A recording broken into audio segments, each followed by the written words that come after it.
making development more sustainable. What are you talking about? Well, let me elaborate a little bit the transition, because as I said, the World Bank was a very good place to make that transition, that to go from the study of physics. I worked on energy because it was just after the oil price crisis of the mid-70s. Then I worked on water and those kinds of issues, and then on environmental issues and poverty and development.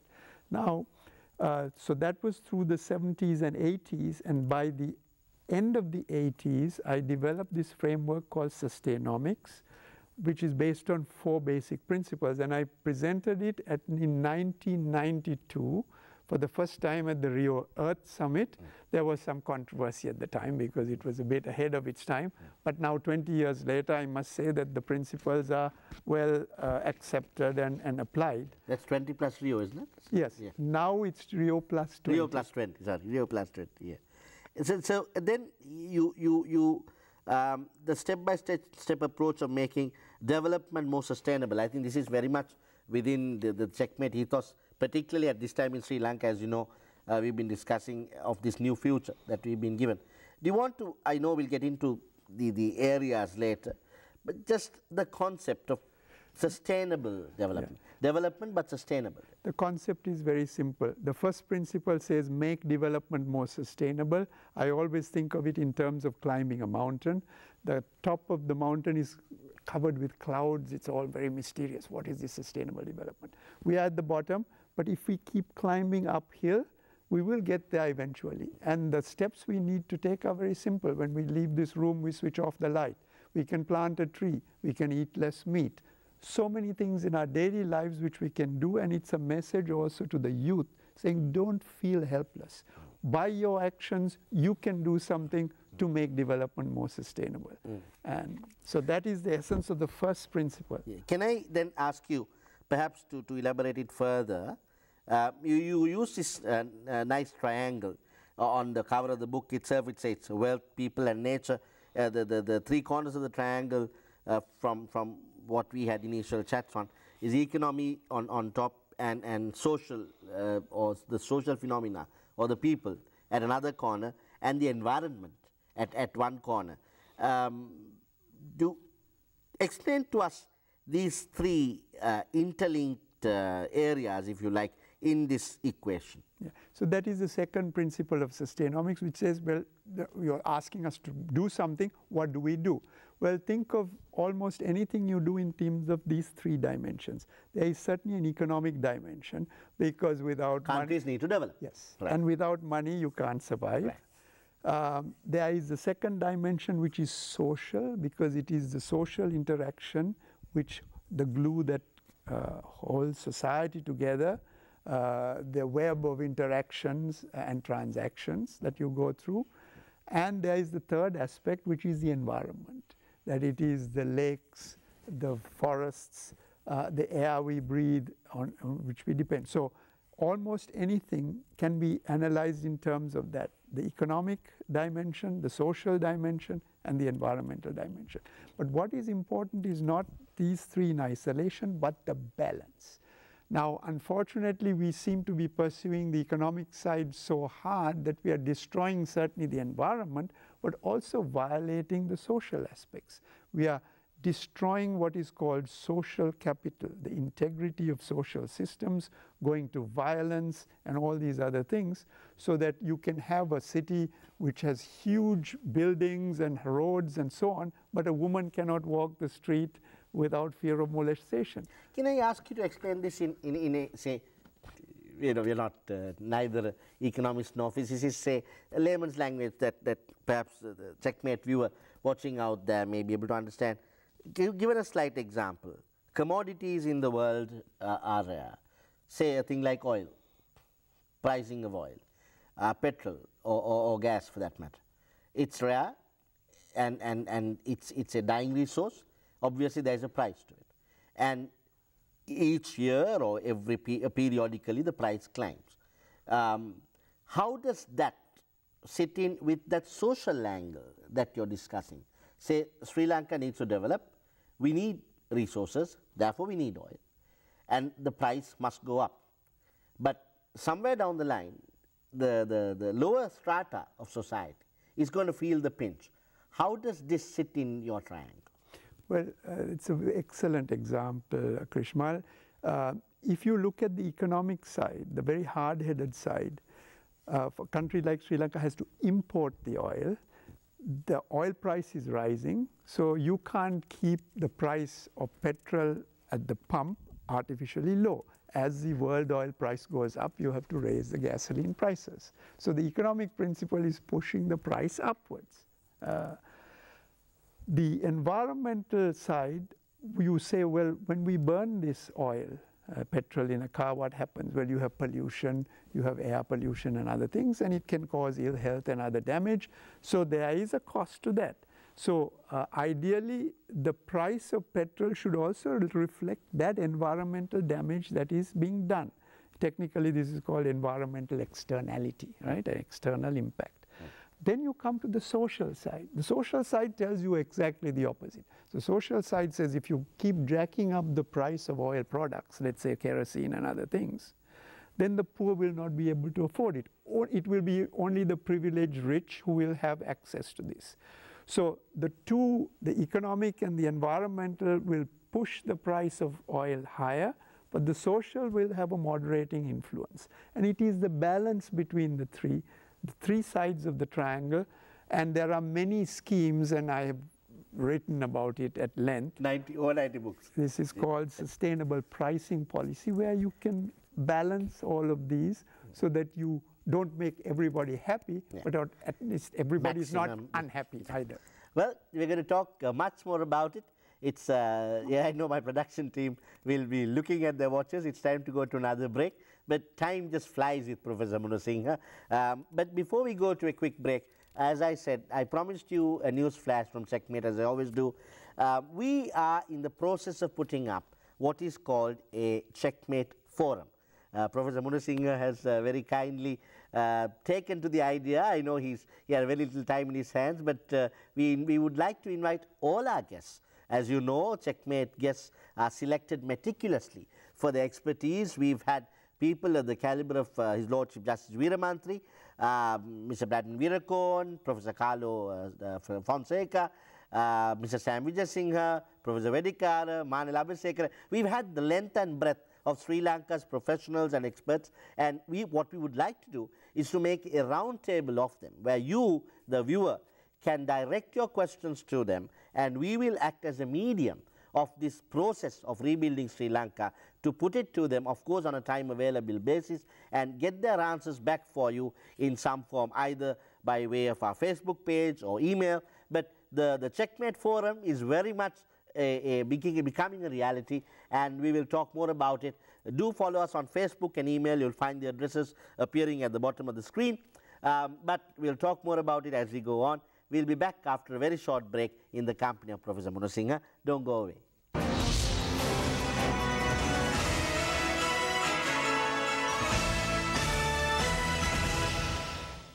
Welcome back. We are in the privileged company of Professor Mohan Munsinghe on Checkmate, and we are at the last segment of tonight's program. But as I said, for those of you who may not have been with us as we started, we are going to filter on to another episode next week in the company of Professor Munsinghe, because as you can see, the volumes of material we have to cover is extensive. Now, before we left you for the break, Professor, we were discussing sustainable development and the triangle, the Sustainomics triangle, if you like, and some issues. We used an example of energy pricing and related it to Sri Lanka. Now, not just Sri Lanka, before I bring you to that time that you came to Sri Lanka to work with our people, you also had interaction with several world leaders. As young students, we remember perestroika and the need to change, and Gorbachev. He was very much in the news during that time. Talk to us a little bit of your work with President Gorbachev. Well, President Gorbachev has currently an organization called Green Cross International, and I'm a board member of that, so I meet him pretty often. But he's also a Nobel Peace Prize winner, and we belong to the same Nobel organization. He's a very impressive man. He doesn't speak English, but the weight of the man is very clear, and the respect he commands. Well, he has his personal interpreter who goes around very much, almost a member of the family. Right. Now, the tragedy of this is that Gorbachev has enormous popularity around the world, but he's not that much liked in Russia. His own country. Yeah. But do they look upon him, maybe just a slight digression, but this is all the point of the conversation. Do they look upon him as having broken down the Russia that existed then, or why is that? Yes, he is, in many Russians' eyes, blamed for the decline of the Russia, of the Soviet Union as a world power. He was the first and only president of the USSR, elected president. But I think he had, I mean, he has enormous communication skills and great vision. And he has also a wonderful faith in the young. I mean, he always believes, and he thinks of me as a young man, I mean, because he's in his 80s. Well, you are. No, far from it, but nice of you to say that. But let me give you an interesting story. You see, the Berlin Wall came down in, I guess, 1989, right? And in 2009, they had the 20th anniversary of the Berlin Wall. It was a huge celebration in Germany. And all the world's leaders were invited, and Gorbachev and some of the Nobel Prize winners were there. I was there. I gave a speech encouraging young people. And afterwards, he told me in front of the other world leaders, I liked your speech. Here is my story about the young people. And he said, do you know that the Berlin Wall was brought down not by armies, but by young people? He said in May of 1989, I met with Helmut Kohl, who was a very powerful German chancellor. We were the two most powerful men in Europe. And we had agreed that Germany should be reunified. And we thought that will happen sometime in the 21st century. That was our estimation. And he said, within 6 months, young people suddenly, one day, they decided that they would go to the wall. And they came in their thousands and tens of thousands, and they just demolished the wall, and the border guards couldn't do anything. So he said, that is the power of youth when it's spontaneous. Talking of the power of youth, you were at the height of success at the World Bank, climbing up one of the first, if not the first Sri Lankan young professional to have joined under the program. And suddenly young Mohan Munsinghe decides to come back to Sri Lanka in 1982. And you don't come back in comparison to your age. I think at the time you were about 34, 35. You come as a senior advisor to none other than the head of state himself. Tell us how that happened. Well, again, a bit of luck, I must say. When I was working for the World Bank, every 2 years I used to bring my family to Sri Lanka. In 1977, the return visit coincided with the change of government and the J.R. Jayawardena government. And some of the ministers encouraged me to think of coming back as a technical expert. And it took me about 3 years to decide because I was not politically inclined. But in 1980, at the age of 35, it was very flattering. President Jayawardena asked me to come as his senior energy advisor. Now, it took about 2 years to unhook myself from the World Bank because they were not willing to let me go.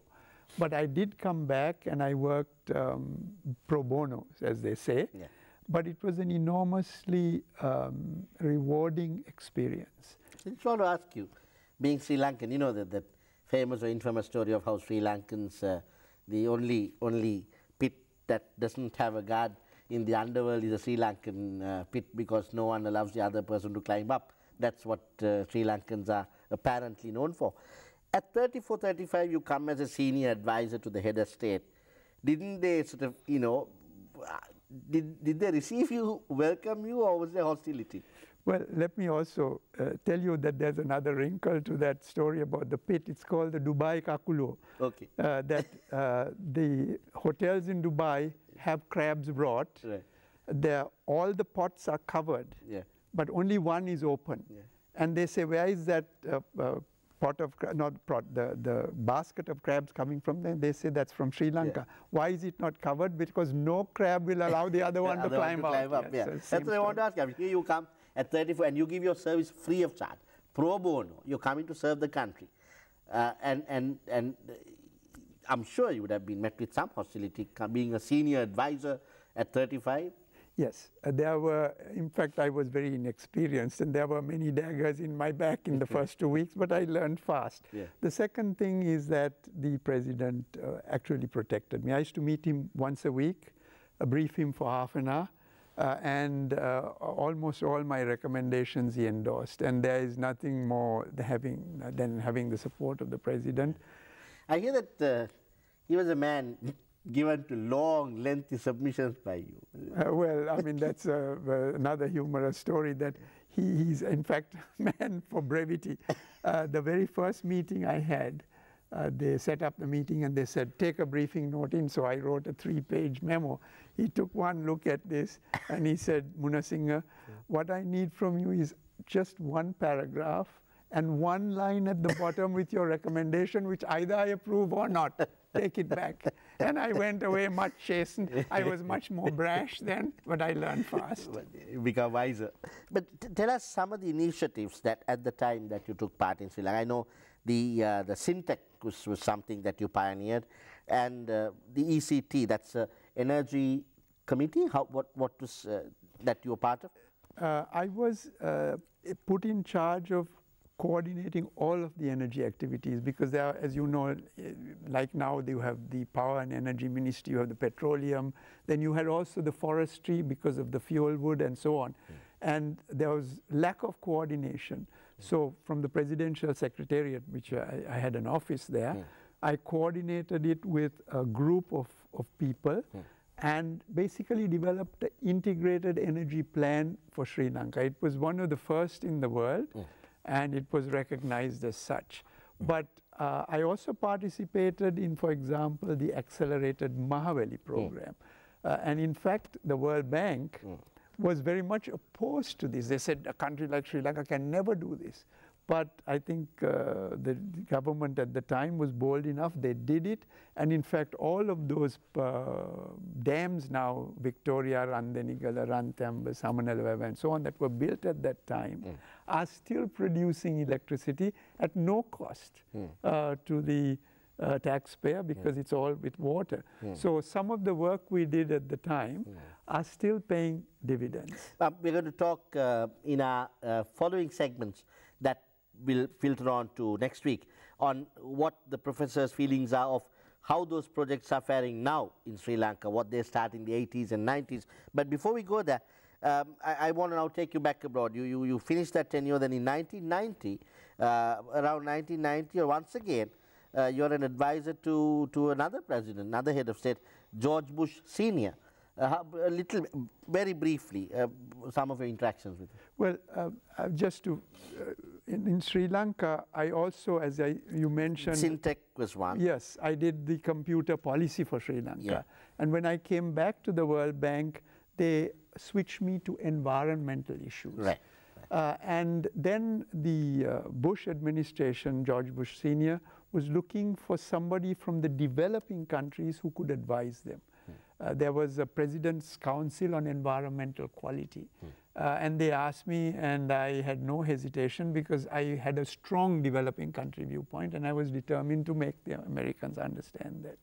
Having worked with Senior Bush, a quick pop quiz, we do this to our guests, and having been around in America at the time, Junior Bush was also your quick call on the father and the son. Well, I met the Junior Bush only very briefly. I knew the George Bush Sr. more because he used to come for some of the meetings. I think there's no comparison. I think George Bush Sr. was much smarter, much quieter and more authoritative. But don't forget, he was also the head of the CIA. So he was a deep one. That's right. Now, talk to us about what we discussed earlier, your sustainomics. In fact, I'd like to bring you to that with a comment from your book. This is a Cambridge publication, Mohan Munsinghe, Sustainable Development in Practice, Sustainomics Methodology and Applications. We'll show you flashes of this as the program goes on. But talk to us of Sustainomics and the Rio Summit, 1992. You had very much to do with it. Yes. In 1992, I was chief of environmental policy for the World Bank at the time, because I had returned to the World Bank from Sri Lanka. And I went to the Earth Summit and made a presentation. And the Sustainomics framework was part of that contribution. And the whole idea was to develop a practical framework, because people had wasted a lot of time arguing about what exactly this sustainable development is, and so on and so forth. And the critics of sustainable development basically said, look, even you can't agree on what it is, so it must be all nonsense. And Sustainomics is actually a practical way where you can implement step by step the whole sustainable development framework. And it started at the Rio Earth Summit, and since then it has made great headway. It is taught now in a number of universities, and it is applied in many sectors in different countries. This may possibly be our last question for tonight before we go on to the next program. But leaving the World Bank at that time, I mean, this is possibly a question that most Sri Lankans, perhaps the younger ones living abroad, may have, Professor. Those who may have gone to study abroad, we all make that switch to come back. What makes it, I suppose now it's easier to come back than when you came back. But you, at that time you were at the level of a director. Had you been, you would have become probably a vice president, if not the president. You would have gone up in the World Bank. But in 1996, once again, you decide to return to Sri Lanka and give service back to your country. Your reasons for doing that, and once again, may I only elaborate that these services were strictly pro bono, in the sense that he may have certainly done other things to earn his living whilst he was here, but the services he rendered the government of Sri Lanka, or the country, with this wealth of experience and exposure gained overseas, was purely free of charge. What made you do that? Well, two things. One is that desire to serve the country, which comes from within, because I mean we benefited from free education and free health and all these other things. At least for the lots of people do, but seldom come back. Well, but there is a sense of obligation. I mean, one comes from a middle class background, and there are very solid values, I think, that my parents imparted. The second one was more selfish, in the sense that I wanted my children to develop a sense of roots. So every 8 years or so, we came back for some time. So first time was to work for President Jayawardena. The second time was to teach in the university here. And the third time after the year 2000, in 2002, was a permanent coming back. But each time, as you said, people at the World Bank were a little bit surprised, because how are you giving up a very three-figure salary in dollars, and going back to this uncertain environment? I had absolutely no hesitation. There was a risk, but as I said, I was lucky, and the risk paid off. Every branch point in my life, I think I've made the successful choice, the correct choice. So in hindsight, the right choice? Yes. No regrets? No regrets. Well, folks, we have to leave it there for tonight in the salubrious company of Professor Mohan Munsinghe on Checkmate. But remember, there is much more to discuss, particularly in the future of Sri Lanka, which I know several of you who send us comments and even personally meet us on occasion tell us, the younger generation, we are very encouraged that you follow the program, and you're yearning for that knowledge that Checkmate appears to be giving you, and that is very encouraging. I take this time to tell particularly younger generations who are following these great Sri Lankans who come on stage on Checkmate and using them as examples to aspire to be like, to emulate, to get up there. And saying, well, if they've done it, I can do it. That's the whole idea of Checkmate. That's the whole ethos behind Checkmate. You can take Sri Lanka to the future that it rightfully belongs to be at. So there's much more to come on that angle next week on Checkmate with Professor Mohan Munsinghe. And for the moment, before we say good night, we want to thank you for your company. Keep your comments coming in on email and the Facebook page appearing at the bottom of the screen now. We are deeply encouraged by them.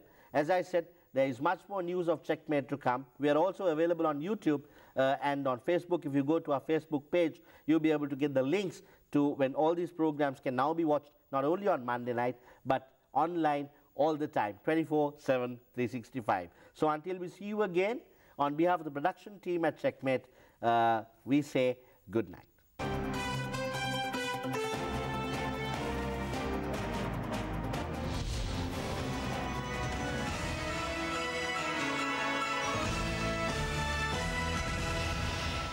So, together with our production team who are all working hard with me on Checkmate, we bid you goodbye on another program with the hope of seeing you again on another similar Checkmate sometime in the very near future.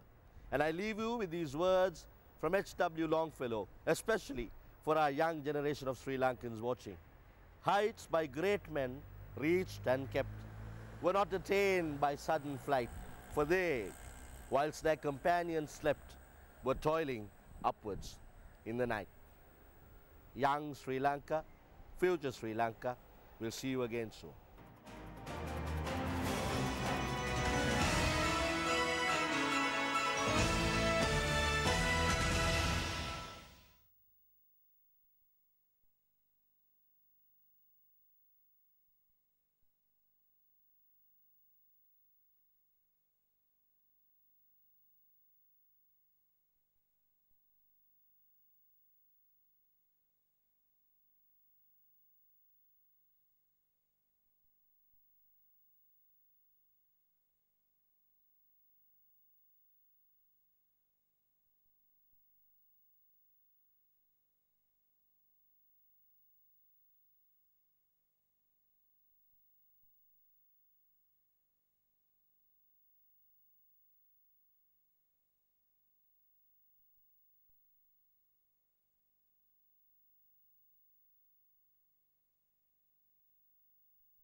Sri Lanka is one united nation again and fast on its path to a new future. A future for which a generation of Sri Lankans have paid for dearly, some with the ultimate sacrifice. The Sri Lanka Rupawahini Corporation, being the premier television network in Sri Lanka, considered it our duty to be actively involved in the formulation of that future. Thus, we bring you Checkmate, the stories of some extraordinary people who have gone that extra mile, set out that extra hour to achieve success in very ordinary circumstances, so that you too may be encouraged to aspire for such greatness. Checkmate, a new Sri Lanka, together we can.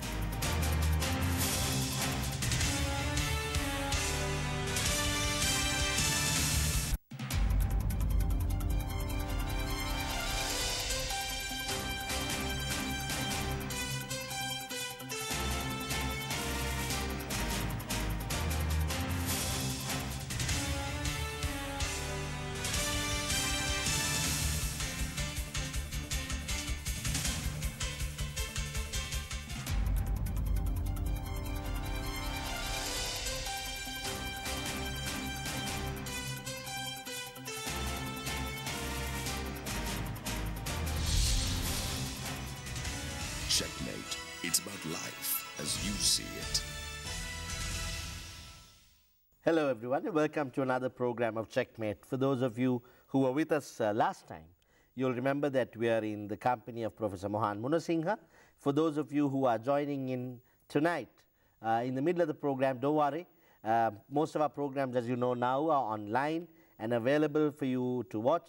Rupawahini also has a facility for you to come and purchase your own Checkmate program if you like, which you can do by prior appointment by calling the marketing department. But in any event, we